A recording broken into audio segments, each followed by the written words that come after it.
A while back I released a video that continues to get a lot of views, and you can see the thumbnail for it right here. This is the DIY sump system that I put together. It's basically just 4-inch thick porate or matten sponges that are almost the height of the 29-gallon aquarium that they were in at the time, and with a pump on one side and then some filter socks where water would dump in on the other side. So water would just dump in, go through a coarse and a medium series of sponges, and then get pumped back up to the aquarium. Very simple, basically like a large hang-on back filter, except underneath the aquarium and with a lot more volume of water. Of course, the big advantages of a sump is more water volume, right? Dilution is the solution to pollution. You've heard that before. That is apart from being easy to work with and also being able to put things in, take things out. Like let's say you want to put some Purigen, some activated carbon, you want to add something, take some. Sumps are very easy to work with. You just reach in, grab it, pull it out. It's not like a canister where you have to take it out from under the aquarium, open it up, and do all that stuff to it. Sumps are very, very easy. They're usually recommended on tanks that are like upwards of 100 gallons is where you normally see them, and you see them sometimes with an overflow box, which looks a lot like a hang-on back filter, except it has hoses that go down to the sump and works off of a siphon system. But very often, as in the case with my two tanks, what you have is you have drilled tanks with an overflow box that is attached to the aquarium through bulkheads, through actual holes in the back of the aquarium. So they're not something to be afraid of. A lot of folks are afraid of sumps. They're afraid of the complexity. They're afraid of the flooding, just like I was when I first started with sumps. But the truth is, once you get your wits around them, they're actually very, very easy to work with. But let's go ahead and take a look at how my DIY sumps have evolved and how they're doing at this point. Underneath the 210-gallon American Cichlid tank, you can see the tank itself is in great shape. This tank has been very, very stable. Fish have been growing well, looking good, showing good color, good activity.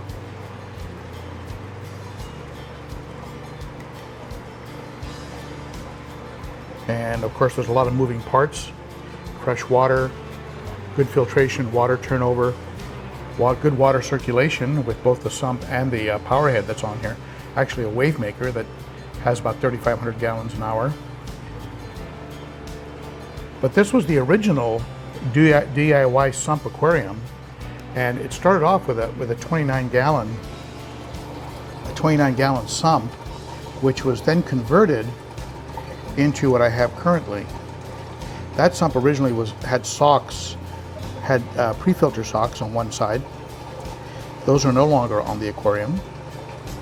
I still have that basic 3-filter system that you see right there. 3 filters that are each about 4 inches wide. Now, if I could do these filters over again, what I would do, and I can still do it when I pull them out at some point, I can do it.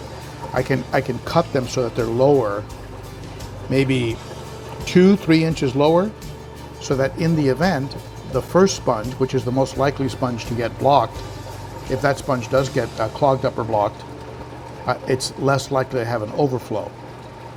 So I would run the sponges maybe an inch or 2 or more from the top, so that if there is any kind of a blockage, the sponges, the water will just flow over the sponges and work its way over to the next chamber.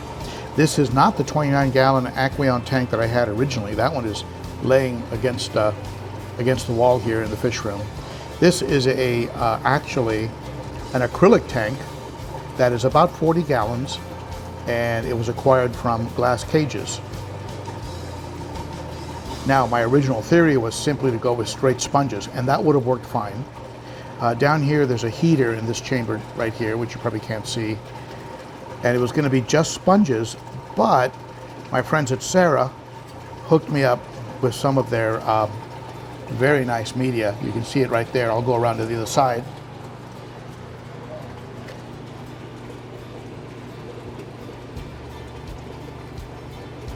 That's that Sarah, see Ponex.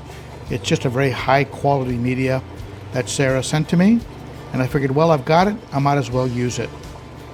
And so it's getting used in that chamber right there.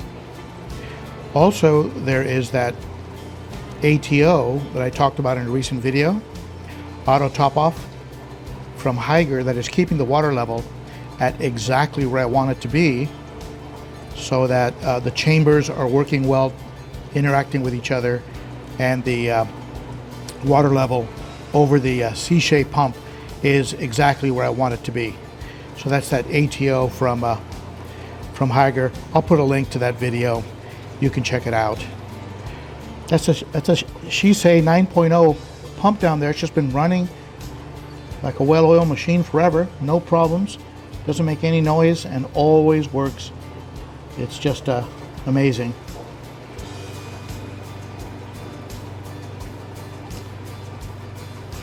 That auto top off is being provided water from a large bucket. So instead of having to fill the sump once a week with a top off, I just fill that bucket once a month, and that's a lot better. That's a lot better for me. Also, if I go away for a while, I don't have to worry, because the auto top off will keep the water level perfect in the sump while I'm away. Somebody made the comment about, well, gee, if you have to top off the reservoir, why not top off the sump? But of course, that's missing the point, because instead of topping off the sump once a week, I just fill up a large bucket once a month. So that's a lot easier, and it gives you the opportunity to get away and not worry about your evaporation, taking your water level below the pump and possibly burning out your pump. That sump is further backed up by a Sun 704B canister with a pre-filter. At the end of the day, I guess the question is, how do the fish look? And that really tells you how this filtration system is working.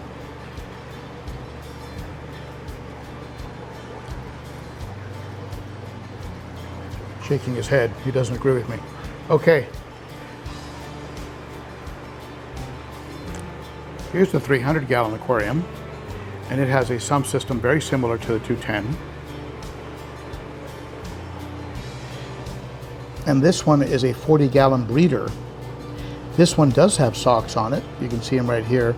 These are 7-inch wide socks, and they serve as a sort of pre-filter to the sump. So water that dumps into the sump has to work its way through the socks. There's also a bag of crushed coral in there to help with the calcium, magnesium, and buffering of the aquarium.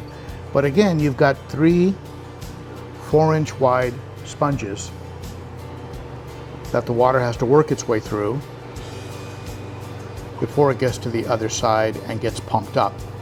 There's also on this tank, you'll notice a Santa Monica filtration, and that is called an algae scrubber. What is that doing? It's really taking the nutrients out of the water that would contribute to algae growth and concentrating it in one place. Now, what that does is then give me a little bit of algae that I can harvest. Here, let's take a look at what I got in there.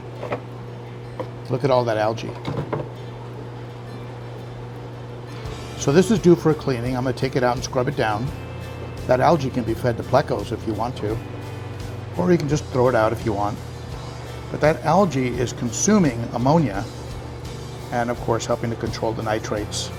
Stays between 20 and 30, sometimes it gets as high as 40. I neglect the tank for a while, but this algae scrub is helping to keep those nitrates and ammonia down by consuming the nutrients that normally would, the nutrients that would drive up those numbers. If you go to this side, there's so much room under the 300 that I use part of the cabinet for storage. But on this side, you can see I've got two of those Cichlids 5.0 Synchra pumps. So this is what you would call a 2-heart system. And that 2-heart system, in the event of one pump failure, the other one will keep working. I have a light on this side that'll help us see it. There we go. There's 2 pumps down there, 2 Shisei 5.0 Synchra, and just like in the other tank, I was able to get some of that Cera material, filter material. So I said, hey, you know what?